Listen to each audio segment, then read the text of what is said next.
اعوذ باللہ من الشیطان الرجیم بسم اللہ الرحمن الرحیم۔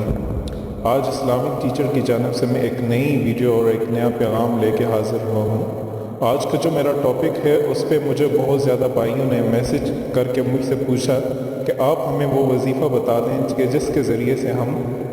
گیدڑ سنگی جو گیدڑ کا سینگ ہوتا ہے اس پر ہم پڑھ کے 786 مرتبہ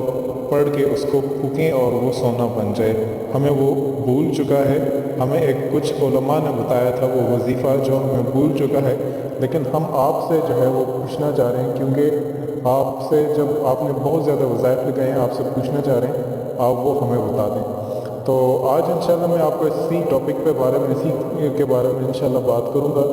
اب سب سے پہلے تو کوئی بھی چیز شروع کرنے سے پہلے بسم اللہ الرحمن الرحیم اور درود شریف آپ تمام دوستوں سے گزارش ہے میرے ساتھ پڑھ لیں، تاکہ جتنے بھی دوست آگے سن رہے ہیں ان تک بھی یہ چیز پہنچ سکے، وہ بھی درود شریف پڑھ سکیں اور ہم ایک صدقہ جاریہ میں شامل ہو سکیں۔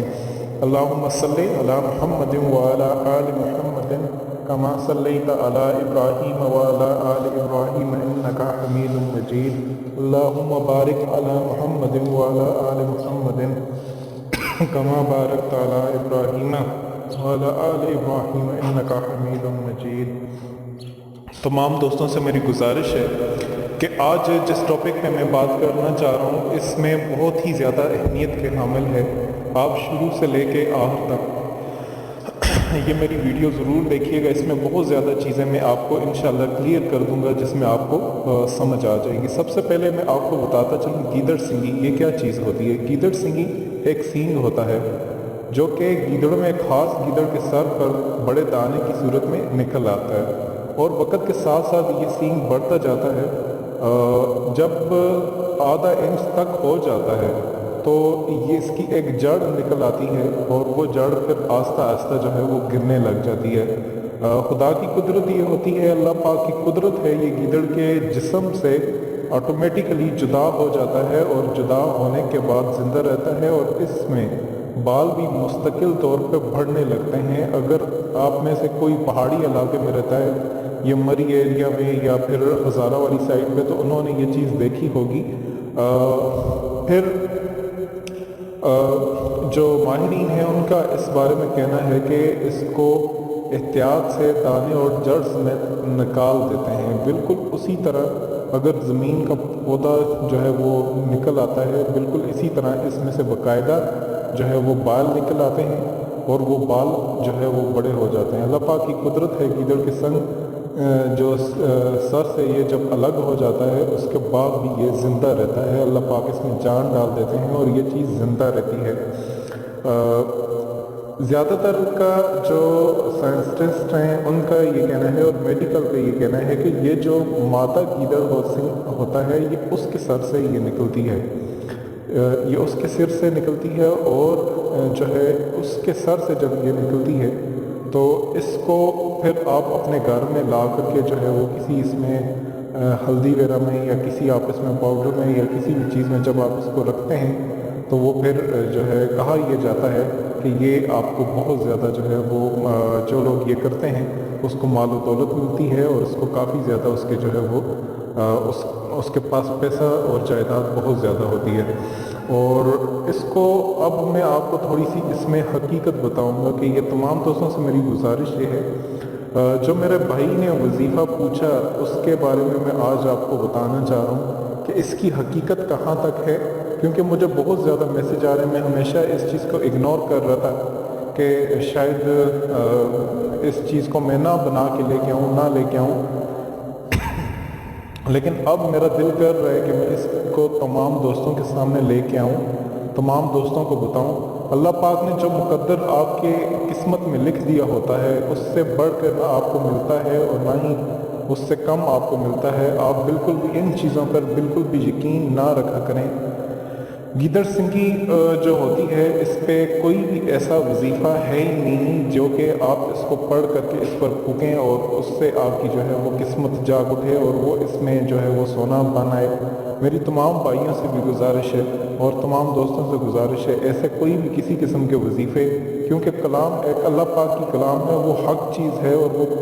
दरिया नील का जो पानी है उसको भी जारी कर देती है, समुंदर रुके हों उसके पानी को भी जारी कर देती है, बारिशें ना हो रही हों उसको भी जारी कर देती है, सैलाब ना रुके हों उसको भी ख़त्म कर देती है। दुनिया की हर चीज़ जो है वो वज़ायत के ज़रिए से मुमकिन है। लेकिन आज जो मैं आपको तरीक़ाकार जो है वो बता रहा हूँ, कुरान और सुन्नत से हट के मैं आपको कोई भी ऐसी चीज़ नहीं बता रहा हूँ, खिलाफ शरीयत कोई भी आपको ऐसी चीज़ नहीं बता रहा हूँ कि जिससे आपका अकीदा जो है वो ख़राब हो, जिससे अकीदा आपका अल्लाह से हट के किसी और चीज़ पर जो है वो चला जाए, जिससे आप अल्लाह पाक की ज़ात पर जो है वो यकीन करने की बजाय किसी और की ज़ात पर यकीन करने लग जाएं। तो दोस्तों गुजारिश ये है, आप इस तरह की कोई भी किसी किस्म के भी अगर आपको कोई चीज़ आ रही है गीदड़ सिंगी के बारे में या कोई भी, तो आप उन पर बिल्कुल भी तवज्जो न दें, आप उनको मानने से जो है वो इनकार कर दें। क्योंकि गीदड़ सिंगी, क्योंकि इंडिया और पाकिस्तान में ख़ासकर लोग बहुत ज़्यादा इस तरह के हैं जो मुस्लिम कम्युनिटी से ताल्लुक़ रखते हैं, और उनका भी क्योंकि हिंदू लोगों के साथ वो रह करके क्योंकि उनके गलत अकायद हम पे बहुत ज़्यादा असरअंदाज हो गए हैं। जब वो एक साथ इंडिया पाकिस्तान में, जब पाकिस्तान नहीं बना था, एक साथ रहा करते थे, और रहने की वजह से हिंदुओं की बहुत ज़्यादा रस्में जो मुसलमानों के अंदर भी पाई जाती थी, उनमें से एक ये भी है कि गीदड़ सिंगी आप अपने पास रखें, आपकी किस्मत जाग उठेगी। अल्लाह पाक ने आपका जो रिज़्क लिख दिया होता है उससे आपको कम या फिर ज़्यादा नहीं मिलता, और ना ही अल्लाह पाक ने ये चीज़ रखी होती है, ये शर्त रखी होती है कि आप ना चीज़ अपने घर में रखें तो इस वजह से आपको जो है वो आपकी किस्मत जाग जाएगी, या फिर अल्लाह पाक शर्तें मुहैया नहीं करता। अल्लाह पाक जिसको देने पे आता है वो छप्पड़ फाड़ के देता है, और जिसको ना देने पे आए उसके सब मालो दौलत हर चीज़ उसके पीछे लग जाए, सारी दुनिया की चीज़ उसके पीछे लग जाए, तो उससे कोई भी नफ़ा जो है वो नहीं पहुंच सकता। मेरे अल्लाह की ज़ात होती है जो इंसान को नफ़ा देती है और जो इंसान को नुकसान देती है। मैं उन भाई से गुजारिश करना चाह रहा हूँ जो भाई मुझे इस्लामिक टीचर पर बार बार मैसेज करके ये बात पूछ रहे हैं कि आप हमें वो चीज़ बताएं। मेरे भाइयों, ऐसा कोई भी वजीफ़ा है ही नहीं, ऐसा कोई भी वजीफ़ा नहीं है जो किसी नापाक जो जानवर है उस पर आप पढ़ के फूकें और उससे आपको जो है वो फ़ायदा हो सके। आप इस तरह की चीज़ों पर बिल्कुल भी ध्यान ना दें, इस तरह की चीज़ों पर आप किसी किस्म का जो है वो इस तरह आप गौर ना करें कि ये चीज़ है इससे आपको जो है वो फ़ायदा होगा। आपसे गुजारिश है कि आप मेरे इस पैगाम को आप दोस्तों के साथ भी शेयर करें, ताकि जिनके गलत अकायद हैं हम उनकी इस्लाह कर सकें, कुरान हदीस की रोशनी में हम इस्लाह कर सकें और उनके लिए भी जो है वो बेहतर रह सकें। जब मेरा अल्लाह पाक आपको रिज़्क अता करने पे आएगा तो वो किसी चीज़ की शर्त नहीं रखेगा कि आप ये चीज़ घर में रख लें, इसके ज़रिए से आपको जो है वो रिज़्क में इजाफ़ा होगा। ऐसा कुछ नहीं है। आप अपनी 5 वक्त की जो है वो नमाज अदा करें, आप अपने जो है रिश्तेदारों के हुकूक अदा करें, अपने वालिदैन के हुकूक अदा करें, अपनी जो बीवी है उसके हुकूक अदा करें, बच्चों के हुकूक अदा करें। इंशाअल्लाह आप अल्लाह पाक को जब राज़ी करते हैं तो अल्लाह पाक आपकी जो चाहत होती है, आपकी चाहत को आपको वो अता कर देंगे कि जो कि आपकी चाहत होगी, अगर आप अल्लाह पाक की चाहत का ख्याल रखेंगे। और अगर आप अल्लाह पाक की चाहत को नाराज़ कर देंगे अपनी चाहत के लिए, तो अल्लाह पाक आपको आपकी चाहत में जो है वो इस तरीके से घुमा देंगे कि आप अपनी चाहत में लग जाएंगे और आपकी चाहत भी आपको जो है वो इस दुनिया में कबूल होती नज़र नहीं आएगी। जब हम अल्लाह के लिए हर चीज़ करेंगे, अल्लाह के लिए हर अमल करेंगे, तो हर चीज़ कामयाब होगी, हर चीज़ हमें होती हुई नज़र आएगी, हर चीज़ हमें बज़ाहिर हर चीज़ सही नज़र आएगी। तो इंशाअल्लाह जब हम उसके होकर के रहेंगे तो हर चीज़ हमें, तो इस तरह की खुदारा आप इस तरह की किसी चीज़ पर यकीन न रखें, इसमें किसी कोई